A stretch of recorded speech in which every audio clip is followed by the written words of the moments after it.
దేశవ్యాప్తంగా అన్ని వర్గాల ప్రజలకు సంక్షేమ పథకాలు అందుతున్నాయని బీజేపీ మంచిర్యాల జిల్లా అధ్యక్షుడు రఘునాథ్ తెలిపారు. మంచిర్యాల జిల్లా కేంద్రంలోని బీజేపీ కార్యాలయంలో పలువురు యువకులు, మహిళలు, కార్యకర్తలు బీఆర్ఎస్ను వీడి బీజేపీలో చేరారు.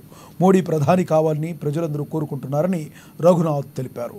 మోడీ అభివృద్ధి సంక్షేమ పథకాలను అందిస్తుంటే కాంగ్రెస్ గత అసెంబ్లీ ఎన్నికల్లో హామీలు ఇచ్చి మోసం చేసిందని విమర్శించారు. మరియు మహిళలు పెద్ద ఎత్తున బీజేపీలో జాయిన్ అయ్యారు.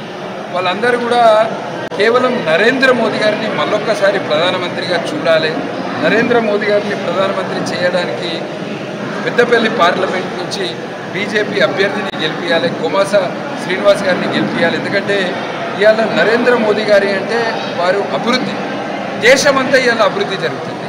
సంక్షేమ పథకాలు పేద ప్రజలకు అందరికీ సంక్షేమ పథకాలు అందిస్తారు. ఇట్లా నరేంద్ర మోదీ గారు ఒకవైపు అభివృద్ధి సంక్షేమ పథకాలతోటి నరేంద్ర మోదీ గారు పనిచేస్తుంటే, మరోవైపు కాంగ్రెస్ పార్టీ ఎన్నికల సమయంలో హామీలు ఇచ్చి మోసం చేసింది. పేద ప్రజలకు, మహిళలకు 2500 రూపాయలు అని చెప్పారు. 6 గ్యారంటీల పేరు మీద మోసం చేసిన 420 పార్టీ కాంగ్రెస్ పార్టీ. ఇక్కడ మన దగ్గర కూడా ఎమ్మెల్యేలు ఎన్నికల సమయంలో అనేక హామీలు ఇచ్చారు. ఇలా హామీలు నెరవేర్చుట్లో పూర్తిగా కాంగ్రెస్ పార్టీ విఫలమైంది. రెండవది కుటుంబ పాలన.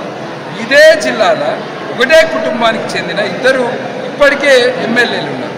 మళ్ళీ ఇవాళ అదే కుటుంబానికి చెందిన వ్యక్తికి ఎంపీ టికెట్ ఇవ్వడానికి కారణం కేవలం అతని దగ్గర ఉన్న 1000 కోట్ల రూపాయల ఆస్తి. పైసలు ఇచ్చి టికెట్ కొని మరియు మహిళలు పెద్ద ఎత్తున బీజేపీలో జాయిన్ అయ్యారు. వాళ్ళందరూ కూడా కేవలం నరేంద్ర మోదీ గారిని మళ్ళొక్కసారి ప్రధానమంత్రిగా చూడాలి, నరేంద్ర మోదీ గారిని ప్రధానమంత్రి చేయడానికి పెద్దపల్లి పార్లమెంట్ నుంచి